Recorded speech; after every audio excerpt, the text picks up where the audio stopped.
चलिए माननीय सदस्य कल्पना मुर्मू सोरेन जी। अध्यक्ष महोदय, बहुत बहुत धन्यवाद।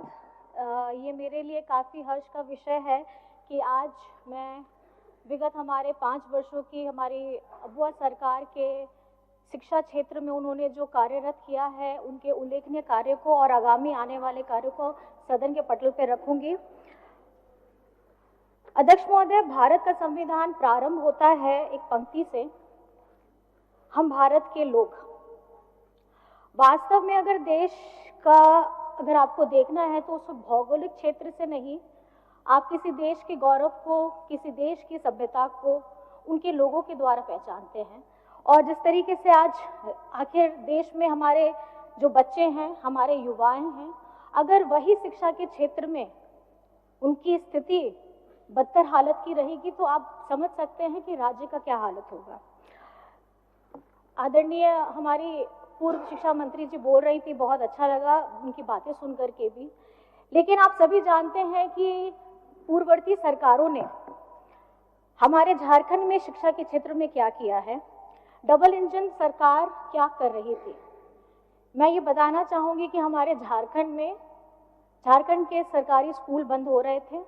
हमारे क्षेत्रीय जो शिक्षक थे उनके पद की नियुक्ति नहीं हो रही थी, उनको समाप्त कर दिया जा रहा था। महोदय जी, सवाल है दृष्टि का, सवाल है नियत का कि आपकी नियत कैसी थी। आज भी हम 5 से 6 वर्षों तक हम झारखंड के विद्यालय बंदी का विषय क्यों उठाते हैं? इसलिए उठाते हैं क्योंकि इनकी सोच जगजाहिर हो गई थी, जो इनको झारखंड की जनता ने 2014 में दिया था। किसी भी अगर आपने स्टडी किया होगा, देश में किसी भी लोकतांत्रिक सरकार ने किसी भी राज्य में 20% से ज़्यादा स्कूलों को अगर बंद कराया है तो मुझे लगता है कि झारखंड का नाम उसमें आता है। और मैं आपको कुछ दिखाना चाहती हूँ। ये दिसंबर 2018 का हिंदुस्तान टाइम्स का है। इसमें हेडिंग भी था कि Jharkhand government is planning to shut 6,646 schools. और ये पहले चरण का था और उस समय हमारे गठबंधन के लोगों ने ये धरना दिया था। नहीं तो ये सेकेंड फेजेस में अगर आप इसका दुगना कर लीजिए तो 6 से 12, 13, 14 हजार स्कूलों का बंद करने की इनकी सोच थी और इन्होंने ये बंद भी किया। अध्यक्ष महोदय जी, मैं ये कहना चाहती हूँ कि इसके घर में पहली पीढ़ी ने अगर पढ़ाई नहीं की है तो जो उसकी दूसरी पीढ़ी होती है वो दोयम दर्जे के विद्यालय में जाकर के अपनी शिक्षा ग्रहण करने के लिए विवश हो जाते हैं। कहने का अर्थ है कि भारत के अंदर एक और भारत, एक ऐसा भारत जो अच्छे विद्यालयों में पढ़ रहे हैं और एक ऐसा दूसरा भारत जो दोयम दर्जे के विद्यालय में पढ़ रहे हैं। मैं दोयम दर्जे का जिक्र इसलिए कर रही हूँ, ये सिर्फ सरकारी स्कूलों के लिए नहीं है, ये हमारे निजी स्कूलों के लिए भी है। क्योंकि ऐसा नहीं है कि निजी स्कूल जहां भारी भरकम फीस दे करके उनकी पढ़ाई की व्यवस्था बहुत अच्छी होती है, बल्कि सच्चाई ये है कि अगर आज भी भारी संख्या में जितने भी प्राइवेट स्कूल्स हैं वहाँ ना तो फैसिलिटीज़ अच्छी है, ना ही वहाँ पर में हमारे जो टीचर्स हैं वो ट्रेंड है। आप अगर बराबरी का हक ना मिल सके, इसलिए इतिहास में एकलव्य का अंगूठा काटा था। ये महोदय जी, मैं कहना चाहती हूँ कि क्षेत्रीय भाषाओं के लिए या शिक्षा की व्यवस्था को सुधारने के लिए या शिक्षा कर्मियों के लिए ये उसी तरीके की पूर्ववर्ती जो सरकार थी, डबल इंजन की सरकार, इन्होंने हमारा अंगूठा काटने का काम किया था। आज ये झारखंडी सरकार, ये बुआ सरकार अच्छी शिक्षा, अच्छे रोजगार, बेहतर रोजगार के साथ अपनी सोच को आगे रखती है। और क्योंकि जहाँ पे आदरणीय मैडम बोल रही थी, सदस्या बोल रही थी, कॉलेज की बात बता रही थी, अध्यक्ष महोदय, ये झारखंड आदिवासी बहुल इलाका है। यहाँ खाने पीने की जद्दोजहद में बहुत लोगों ने बरसों बरस संघर्ष किया है। और जितना मैं आपको बताना चाहूँगी कि 17 से 18 साल आप ही लोग सरकार में थे। कॉलेज बच्चा तभी जाएगा जब उसकी स्कूली शिक्षा पूरी होगी।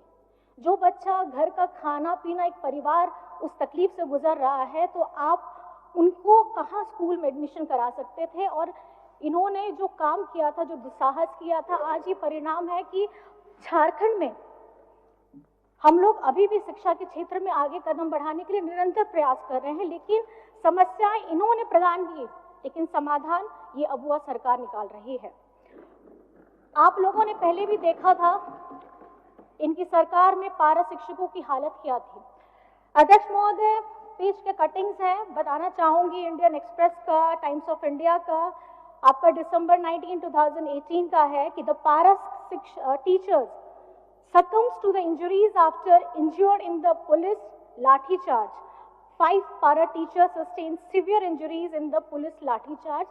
मैं ये बताना चाहूंगी कि उन्होंने भी अपने परिवार को खोया था। एक ऐसा व्यक्ति जिसकी आय से उनका पूरा परिवार चलता था, लेकिन जब इनके डबल इंजन की सरकार थी, उनकी आवाज, उनकी इच्छाओं को जानने का, सुनने का इन्होंने कभी प्रयास नहीं किया। और आदरणीय हमारी सदस्य हैं जो पूर्व शिक्षा मंत्री थी, उन्होंने तो सुना भी नहीं है। मैं अगर पढ़ना शुरू करूंगी तो उनके बारे में भी बहुत चीजें लिखी हैं, लेकिन मैं नहीं बोलना चाहती। मैं चलिए, अगर आप सुनना चाहती हैं तो मैं जरूर बोलूंगी। पारा शिक्षकों के मुद्दे में शिक्षा मंत्री डॉक्टर नीरा यादव जी जब भी कोई बात करने की कोशिश होती थी, वे कुछ भी बोलने से परहेज करती थी। कभी मीटिंग में होने का हवाला देती थी, तो कभी कैबिनेट की बैठक में जाने का हवाला देती थी। और इतना ही नहीं, पिछले दिनों इन्होंने कहा था कि इस मुद्दे पर उनके सीनियर बोल रहे हैं तो वो क्या बोलेंगी। तो ये अगर शिक्षा मंत्री किसी राज्य की बोलती हैं, जब पारा टीचर्स हड़ताल में रहते हैं, तो ये समझना चाहिए कभी गंभीर विषय है। मैडम मैडम मेरी बात सुन लीजिए, फिर आप जरूर बोलिएगा। और ये मैं कहना चाहूंगी, जब दिस इज नॉट कॉन्वर्सेशन, इन्होंने कभी भी स्कूल के विद्यालयों की हालत नहीं देखी, जस्ट लिसन, छात्रावास की हालत नहीं देखी, जर्जर बिल्डिंग की हालत नहीं देखी, और झारखंडी सरकार ने वो देखा। और उन्होंने पारा शिक्षक हो, रसोईया दीदी हो, उनके मानदेय को 50% से बढ़ाकर से लेकर के 200% तक की वृद्धि की थी। आज कक्षा 1 में से लेकर के उच्च शिक्षा के लिए जितने भी हमारे विद्यार्थी हैं, उनको छात्रवृत्ति 3 गुना दी जा रही है। और बच्चों को, जैसे आप सभी को ज्ञात है, आज हम बच्चों को साइकिल दे रहे हैं। गांव देहात में सर होता क्या है कि दूर दराज हैं, किसी के घर में माँ पिताजी दोनों काम कर रहे हैं, बच्चों को अगर विद्यालय आना है, खास करके अगर हमारी लड़की बच्चियां हैं, तो उनको आने में दिक्कत होती थी। मैं इस सकारात्मक सोच को बहुत बहुत धन्यवाद करती हूँ, क्योंकि हम लोग भी जब साइकिल वितरण करते थे तो बच्चों के चेहरे में बहुत खुशी और एक चमक होती थी। वो ये चमक इसलिए क्योंकि वो पहिया, साइकिल का पहिया, उनके सपनों को पंख देने का काम कर रहा है। तो मैं समझती हूँ कि ये काफी सकारात्मक कदम है। और अभी झारखंड के प्रमुख शहरों में छात्राओं एवं हमारी कामकाजी महिलाओं के लिए भव्य छात्रावास का निर्माण कर रहे हैं। महोदय, गंभीर विषय है और इस व्यवस्था को सुधारने में थोड़ा वक्त जरूर लगेगा, क्योंकि कहावत है ना, अगर भूत भगाना है तो हम लोग पीला सरसों फेंकते हैं, लेकिन अगर भूत सरसों में ही होगा तो फिर परिस्थिति क्या होगी। लेकिन इस संजीदगी के साथ में आज झारखंड में मैं बहुत आपके समक्ष में मैं ये कहना चाहूंगी कि गर्व होता है कि इसी वर्ष आयोजित हमारी जेईई एडवांस में हमारे सीएम स्कूल ऑफ एक्सीलेंस के जितने बच्चे हैं, बहुत बच्चों ने अच्छा प्रदर्शन किया है। और कुछ बातें मैं आप लोगों के सामने में ये रखना चाहती हूँ कि हमारी झारखंड सरकार ने शिक्षा के क्षेत्र में क्या किया। लिस्ट बहुत लंबी है, मैं अध्यक्ष महोदय संक्षेप में आपको बताना चाहूंगी। राज्य सरकार ने 80 सीएम स्कूल ऑफ एक्सीलेंस प्रारंभ कर चुकी है। 325 प्रखंड स्तरीय आदर्श विद्यालय का निर्माण पूरे होने के अग्रसर में है और आगामी चरण में पंचायत स्तर पर 4014 आदर्श विद्यालय को विकसित करने का लक्ष्य लेकर के हम बढ़ रहे हैं। नेतरहाट की तर्ज पर दुमका, पश्चिमी सिंहभूम, बोकारो में आवासीय विद्यालय प्रारंभ किए जा रहे हैं। राज्य में अवस्थित 203 कस्तूरबा विद्यालय एवं 57 झारखंड बालिका विद्यालयों में छात्रावास की क्षमता वृद्धि का काम किया जा रहा है। पहले चरण में 72 विद्यालयों में से के लिए 302 करोड़ की राशि आवंटित की गई है। 1050 उच्च प्राथमिक विद्यालयों में मैथ्स और साइंस के लैब प्रारंभ किए गए हैं। 5393 विद्यालयों में आईसीटी लैब की स्थापना की गई है। 3,552 विद्यालयों में स्मार्ट क्लासेस प्रारंभ किए हैं। 28,945 विद्यालयों को टैब प्रदान किए गए हैं और पारा शिक्षकों के मानदेय में वृद्धि के साथ साथ अब ईपीएफ की कटौती भी प्रारंभ हो गई है। विगत वर्षों में 12,816 graduated train teachers, 2,612 post graduate teachers और 585 लैब असिस्टेंट सहायकों की नियुक्ति की गई है। 1300 विद्यालयों की मातृभाषा आधारित बहुभाषीय शिक्षण व्यवस्था लागू की गई है। रसोइयों दीदियों के मानदेय में 2,000 रुपए की प्रति माह की वृद्धि के साथ साथ अब 12 महीने का मानदेय देने का निर्णय लिया गया है।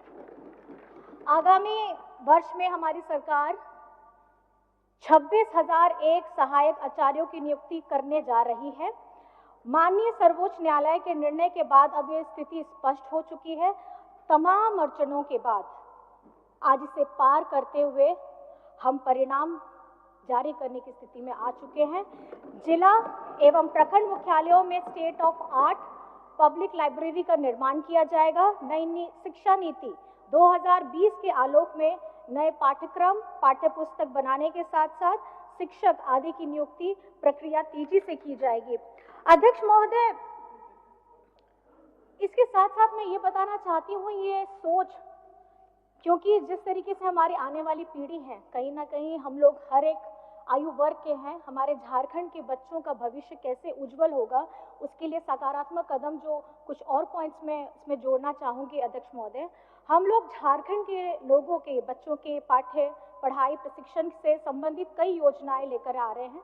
जैसे आपने सुना सीएम स्कूल ऑफ एक्सीलेंस है, tribal university, open university, skill university, नए डिग्री कॉलेजेस, शिक्षक बहाली, विदेशों में पढ़ने के लिए छात्रवृत्ति की योजना के साथ गुरुजी स्टूडेंट क्रेडिट कार्ड एवं एकलव्य शिक्षण प्रशिक्षण योजना, मुख्यमंत्री शिक्षा प्रोत्साहन जैसी योजनाओं को लेकर के आ रहे हैं।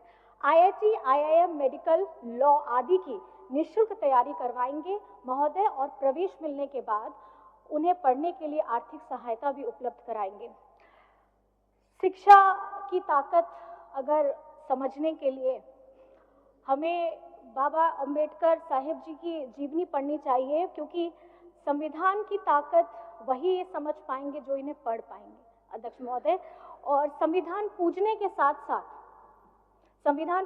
साथ साथ जरूरत है उसे पढ़ने की, उसे समझने की, क्योंकि किताबें चुप रहती हैं और उसको जिसने पढ़ लिया वो जीवन में बोल भी सकता है, लड़ भी सकता है और अपनी आवाज को बुलंद भी कर सकता है। अंत में मैं बस ये कहना चाहूंगी अध्यक्ष महोदय, मैं माननीय वित्त मंत्री राधाकृष्ण किशोर सर को, हमारे शिक्षा मंत्री रामदास सोरेन जी के साथ सुदिव्य कुमार सोनू जी को और राज्य के मुख्यमंत्री हेमंत सोरेन जी को इस बजट में खास करके शिक्षा के क्षेत्र में 12% से ज्यादा का बजट देने के लिए मैं बहुत बहुत धन्यवाद करना चाहती हूँ, क्योंकि उन्होंने समझा है अगर झारखंड का भविष्य आने वाला, उन्होंने समझ लिया है 25-50 वर्षों के लिए अगर काम करना है तो अभी से काम करना होगा और इसकी शुरुआत हमने पिछले 5 वर्षों में कर दी है। अपनी इन्हीं बातों के साथ मैं अपनी वाणी को विराम देती हूँ और अध्यक्ष महोदय, आपने जो मुझे समय दिया यहाँ बोलने के लिए, आपका भी बहुत बहुत धन्यवाद है। जय हिंद, जय झारखंड।